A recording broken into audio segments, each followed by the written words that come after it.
नमस्कार, मैं हूं गिरिराज अग्रवाल। खासखबर.com में आपका स्वागत है।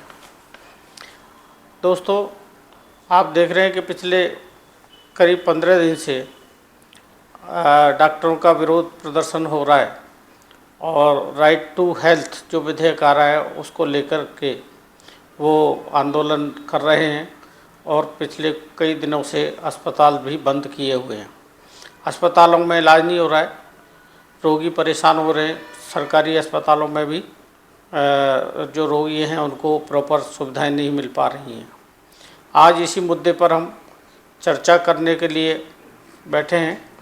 हमारे साथ स्टूडियो में मौजूद हैं वरिष्ठ पत्रकार संजय शर्मा जी। सबसे पहले मैं संजय शर्मा जी का स्वागत करता हूं। और संजय शर्मा जी, आपसे हम ये जानना चाहेंगे कि जो राइट टू हेल्थ जो विधेयक है, इसको लेकर के डॉक्टरों और सरकार के बीच में एक डेडलॉक बना हुआ है लंबे समय से। वो डेडलॉक टूट नहीं पा रहा है, किसी भी वजह से या किस कारणों से नहीं टूट पा रहा है कि इसको लेकर के सरकार और डॉक्टरों के बीच में 2-3 बार बातचीत भी हो चुकी है। तो ऐसी क्या परिस्थिति है, कि क्या स्थिति है जिसकी वजह से डेडलॉक बना हुआ है, डॉक्टर और सरकार अपनी अपनी मांगों पर अड़े हुए हैं? आपको क्या लगता है? नमस्कार गिरिराज जी एंड नमस्कार दर्शकों। जैसा कि आपने कहा कि ये मामला बहुत गंभीर है और एक ऐसा प्रयोग है, देश में पहली बार ये सोचा गया है कि जो मरीज़ है उसको आम आदमी को राइट दिया जाए हेल्थ का, मतलब कि स्वास्थ्य, अगर कोई गंभीर स्थिति बन जाए अचानक उसको कैसे इसके राइट की तरह दिया जाए। तो निश्चित तौर पर सरकार के पास इतना इंफ्रास्ट्रक्चर अभी हाल में नहीं है, तो प्राइवेट का सहयोग चाहिए। तो जब प्राइवेट का सहयोग चाहिए तो सरकार को ज़रूरत है और ज़रूरत रहेगी हमेशा कि उनसे एक सौहार्दपूर्ण संबंध रहे, उनसे पूरे कंसल्टेशन प्रोसेस को करना चाहिए। जो जो मुद्दे आमतौर पे जो शंकाएं प्राइवेट सेक्टर ने अपनाई, जो व्यक्त की हैं, उस पर कई मामले में बात भी हुई। बीच में उनके साथ नर्सिंग स्टाफ भी जुड़ गए, कल उनके साथ रेजिडेंट डॉक्टर्स भी सरकारी जुड़ गए। तो सरकार को थोड़ी राहत तो ये मिली कि रेजिडेंट डॉक्टर से अलग से उनका समझौता हो गया, वो दोबारा से लौट के आ गए। तो जो ओवरऑल जो विरोध है, एक तरह से उसको फिर से उन्हें प्राइवेट सेक्टर से बात करनी पड़ेगी और अब शायद बात करना आसान होगा।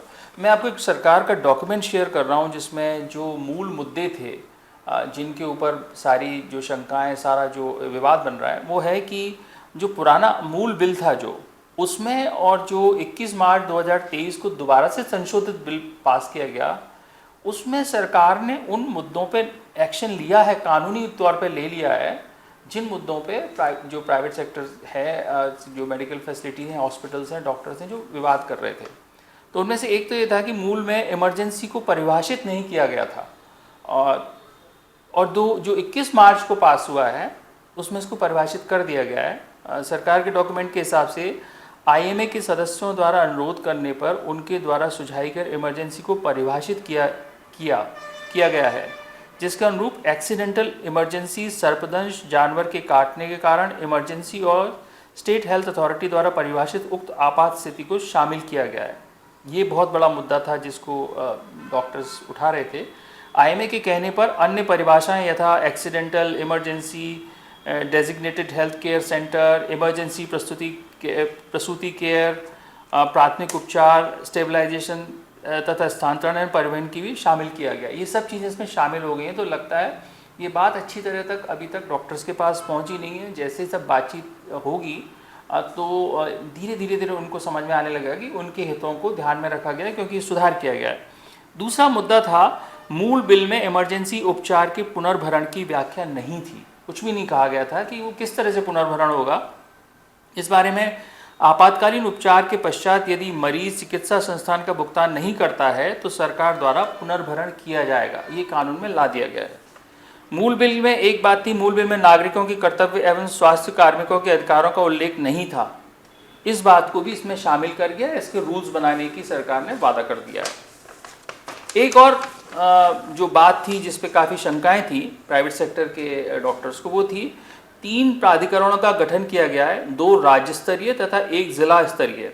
राज्य स्तरीय प्राधिकरण में 2 सदस्य आईएमए के, इंडियन मेडिकल एसोसिएशन के लोग होंगे, जो कि डॉक्टर्स ही होते हैं।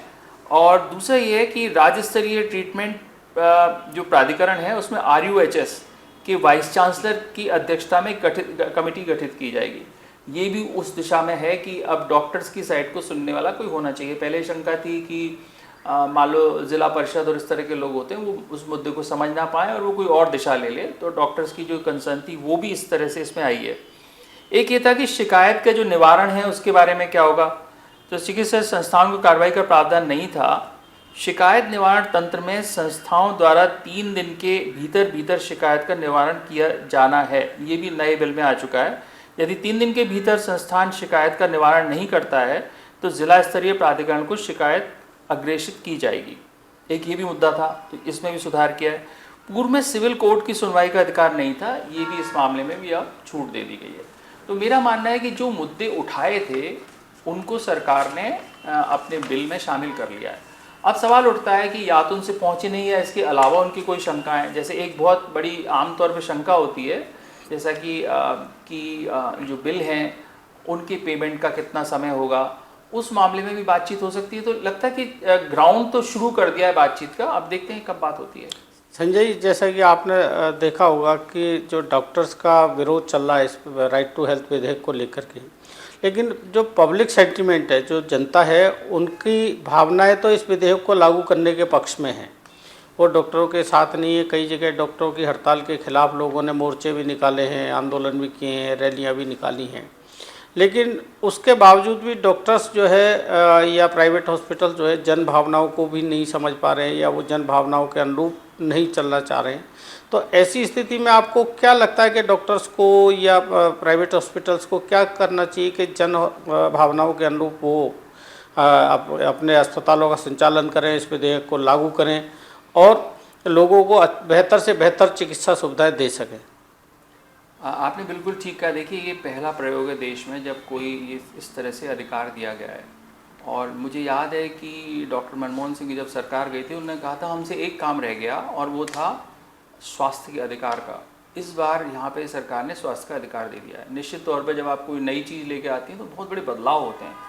हेल्थ सेक्टर में कॉर्पोरेट ने, डॉक्टर्स ने काफ़ी इन्वेस्ट किया है और मतलब कि एक हम कहें कि जो हेल्थ टूरिज़्म टाइप की चीज़ भी शुरू होने लगी है। आप देखें तो अगर मेदांता वगैरह गुड़गांव में है, वहाँ देश विदेश से लोग इलाज कराने आते हैं। भारतीय डॉक्टर्स का लोहा पूरी दुनिया में माना जाता है और हमारे यहाँ भी बहुत ही, राजस्थान में भी बहुत उच्च स्तर के डॉक्टर्स हैं।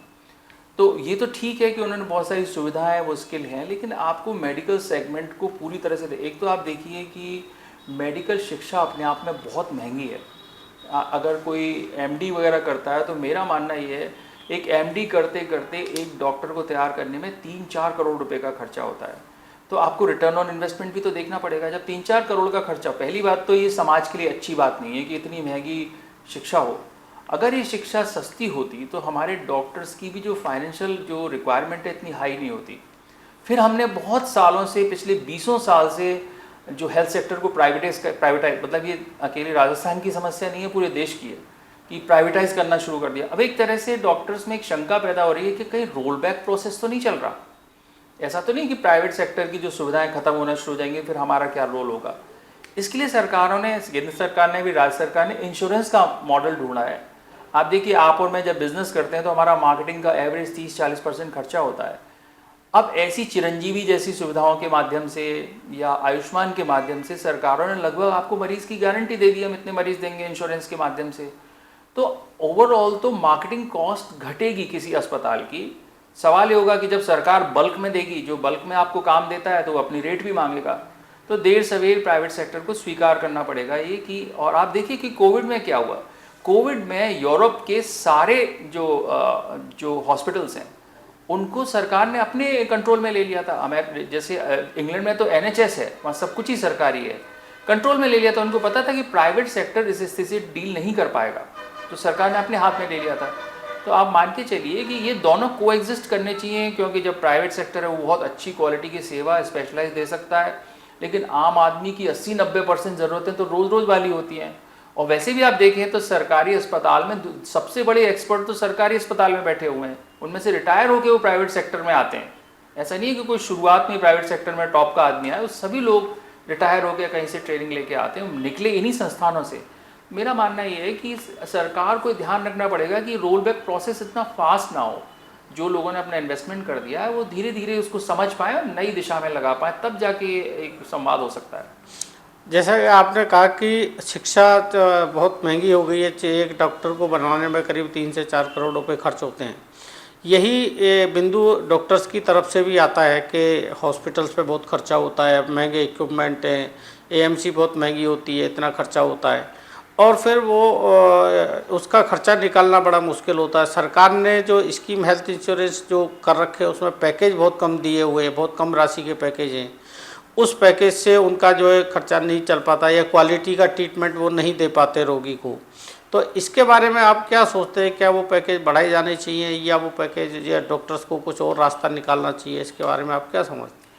देखिए, जो जहाँ तक मेरी जानकारी वो ये है कि जो इंश्योरेंस कंपनीज़ जो पैकेज देती हैं, सरकारें भी लगभग उसके आसपास करती हैं। इंश्योरेंस कंपनीज़ का जब पैकेज, जैसे कि मुझे खुद पता है, मैं अपने पिताजी को दिखाने ले जाता था तो CGHS से कवर्ड है, तो उनको शायद 130 से 140 रुपये में, 140 रुपये में किसी मैं प्राइवेट हॉस्पिटल में भी जाता हूँ तो 130-40 रुपये में उनको देखना पड़ता है। फोर्टिस वगैरह में मैं गया हूँ। इंश्योरेंस कंपनीज़ की रेट, ये सरकार की रेट भी इसके आसपास ही हैं। देखिए, आप एक मान के चलिए, सरकार का पक्ष भी एक तरह से उचित है, डॉक्टर्स अपनी बात उनके पास भी है, वो निगोशिएट करें, क्योंकि जब बल्क में आपको कोई मरीज़ दे रहा है तो रेट तो कम ही देगा। आपको अगर थोक का काम कर रहे हैं तो थोक, क्योंकि नहीं तो आप ढूंढिए, आपको मार्केटिंग में बहुत पैसा, आप मान के चलिए कोविड के बाद देश के ज़्यादातर बड़े अस्पताल क्राइसिस में आ गए थे। आप अगर ध्यान करें तो इस बीच बड़ी बड़ी कंपनी के अस्पताल बिक गए, किसी और ने ले लिए। इसका मतलब क्या है कि जितनी बड़ी सुविधाएं जुटाई हैं उनके पास उतने लोग नहीं आ रहे, क्योंकि खर्चा बहुत बहुत ज़्यादा होता है मेडिकल केयर में, प्राइवेट सेक्टर में, वो लोग नहीं बर्दाश्त कर सकते। लेकिन अगर उसके बदले में हो सकता है कि सरकार ज़्यादा लोग भेजना शुरू कर दे, वहाँ रेट तो कम होगी उस हालत में, लेकिन फिर भी स्कोप है। अगर अस्पताल समझ पाए, उनका मैनेजमेंट ये समझा पाए कि जी आप थोड़ी रेट बढ़ाइए, वो रेट जो है 130, 32, 40 रुपये देखने की होती है, वो आज की स्थिति में, महंगाई बढ़ने की स्थिति में ठीक नहीं है, तो आप बातचीत करके उसको सुधार सकते हैं। पर आप आउटराइटली ये नहीं कह सकते कि आप देखने के लिए 800 या 1000 रुपये लेंगे। ये तो शायद बनता, क्योंकि देखिए, आपको मैं और आप भी पत्रकारिता, हमारा भी जो प्रोफेशन है वो भी लगभग मेडिकल की तरह ही है। हमारा मुख्य काम समाज की सेवा करना है। हम सिर्फ कमाने के लिए नहीं बैठ सकते। हाँ, ऐसा बल्क हो, हम लोगों तक ज़्यादा तक पहुँचें, जहाँ हमारा काम चलता हो, सम्मानजनक ज़िंदगी जी पाएँ, सम्मानजनक संस्था चला पाएँ, तो ठीक है। लेकिन हम ऐसा नहीं कर सकते कि हम किसी और चीज़ को, माल को बेचने वाले जैसे लोग हो जाएं। आपने बहुत महत्वपूर्ण बात कही कि जो सरकार बल्क में मरीज उनको भेज रही है, और जब बल्क में मरीज भेज रही है तो जाहिर है कि रेट वो कुछ कम करेंगे ही इसमें। और ये बहुत इम्पोर्टेंट तथ्य आपने ये भी बताया कि जो अस्पताल को अगर मरीज नहीं मिलेंगे उनको ज़्यादा संख्या में, तो उनकी एस्टेब्लिशमेंट कॉस्ट बढ़ जाएगी, खर्चा बहुत बढ़ जाएगा, और उन्हें मरीज अस्पताल तक लाने के लिए मार्केटिंग पर पैसा बहुत खर्च करना पड़ेगा। तो इस तथ्य को भी डॉक्टरों को ध्यान में रखना चाहिए, प्राइवेट अस्पताल संचालकों को भी इस तथ्य को ध्यान में रखना चाहिए कि अगर सरकार मरीज भेजना बंद कर दे या इंश्योरेंस के माध्यम से आना बंद हो जाए तो उन्हें मार्केटिंग पे बहुत पैसा ज़्यादा खर्च करना पड़ेगा। तो इसमें संजय जी, एक सवाल ये और है, जो मेरी भी कुछ डॉक्टर से बात हुई है, जो उनकी तरफ से एक बिंदु ये और आता है कि सरकार से पैसा लेना या पैसा निकालना की जो प्रक्रिया है, भुगतान की जो प्रक्रिया है, वो बहुत ही जटिल है। वो कहते हैं पिछली सरकार ने जैसे भामाशाह स्कीम एक लागू की थी, उसका पैसा बहुत सारे अस्पतालों का बाकी है, अभी तक उन्हें मिला नहीं है। तो इस प्रक्रिया को कैसे सरल बनाया जाए कि डॉक्टर्स को या अस्पतालों को टाइम से उसका भुगतान हो जाए, और उसमें क्या ऐसी पारदर्शिता वाली चीज़ें आनी चाहिए जिससे कि रोगी और अस्पताल दोनों को ही भी सुविधा मिल सके? देखिए, इसमें तो उनका कहना, डॉक्टर्स का कहना ठीक है कि अगर उस मामले में बहुत देरी होती है भुगतान में, तो सारे बिजनेस ऐसे हैं जो कैश फ्लो से चलते हैं। तो पहली बात तो ये, सरकार को हर हालत में उनको इस बात की गारंटी देनी चाहिए कि जो हमारे बिल बने। लेकिन मैं दूसरा भी पक्ष है इसका, वो ये है, एक तो सरकार का पैसा डूबता कभी नहीं है, कितने साल बाद भी आया। यही तर्क अगर हम ठेकेदारों पे चलाएं तो सारे राज्य के काम बंद हो जाएंगे। सरकार के प्रोसेस थोड़े लंबे हो सकते हैं। आप देखिए कि सारे काम ठेकेदारी पे होते हैं, आप उनसे पूछ के देखिए उनके पेमेंट कितने समय में मिल रहे हैं। तो ये तर्क अकेला, इस सुधारना ठेकेदार के लिए भी ज़रूरी है, सुधारना डॉक्टर के लिए भी ज़रूरी है, सुधार सरकार को जिसको भी पैसा देना उसके लिए ज़रूरी है। जैसे हमें तनख्वाह, हम तो सरकारी नौकर नहीं है, लेकिन तनख्वाह सरकार देती है ना, 31 तारीख को आखिरी दिन देती है। तो सरकार को अपने प्रोसेसेस इतने फूल प्रूफ बनाने चाहिए कि जिसका पेमेंट ड्यू होता है समय पे मिले। उसको टालम टोली से अविश्वास पैदा होता है, व्यवस्था चरमराती है।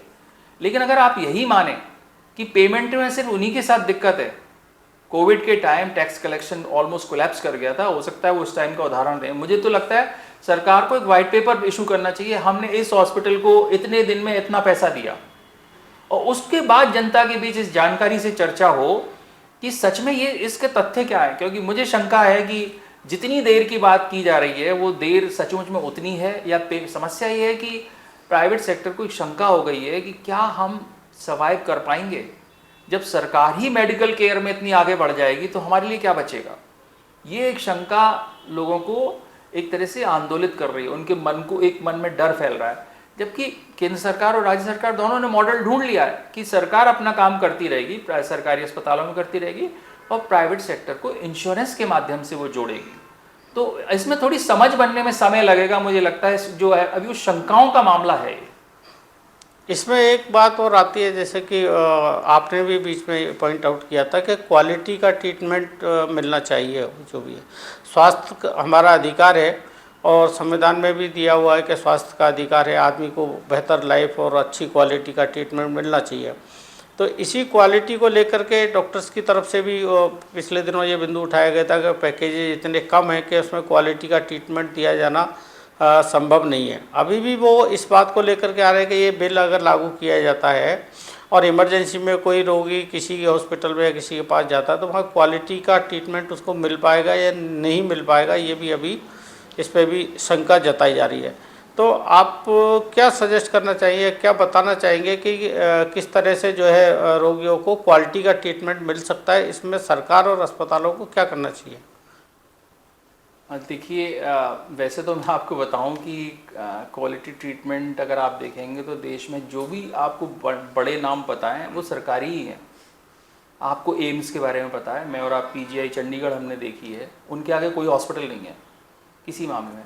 सिर्फ समस्या वहाँ होती है कि वहाँ वेट करना पड़ता है, वहाँ ज़्यादा लोग होते हैं।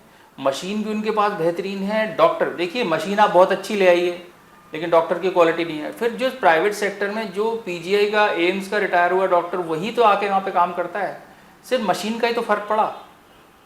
और मशीन भी जो जिन मशीनों का वो दावा कर रहे हैं वो थोड़ी आगे पीछे होकर दूसरों के पास आ जाती हैं। प्रॉब्लम ये हो गई है कि जो हेल्थ सेक्टर को बहुत ज़्यादा कमर्शलाइज करने का फेज़ आया है बीच में, गलती डॉक्टर्स की भी नहीं है, गलती इन्वेस्टर की भी नहीं है। जब उनको लगा कि इतना बड़ा मैदान खाली पड़ा है तो वो करेंगे, ये पॉलिसी गैप था। अब उस पॉलिसी गैप को जब भर रहे हैं तो एक समस्या आएगी, क्योंकि जब इन्वेस्टर सोचता है तो लंबा सोचता है इन्वेस्टमेंट के लिए। मैं खुद जानता हूँ, व्यक्तिगत मेरी जानकारी, मैं भी कुछ मेडिकल क्षेत्र में कुछ दखल रखता हूँ, तो मेरी जानकारी कि जिन मशीनों को हम बहुत महंगा, जिन इलाजों को महंगा बताते हैं, उनके जो काम करने के तरीके हैं, उन काम के तरीक़ों में बहुत सारे ऐसी चीज़ें हैं जो अदृश्य हैं, और वो अदृश्य चीज़ें ज़्यादा कॉस्ट को एस्केलेट करती हैं, है ना। मेडिकल केयर कितनी भी महंगी हो, क्या एम्स के पास वो मशीन नहीं है, क्या पीजीआई के पास नहीं है, क्या एसएमएस के पास नहीं है वो चीज़ें।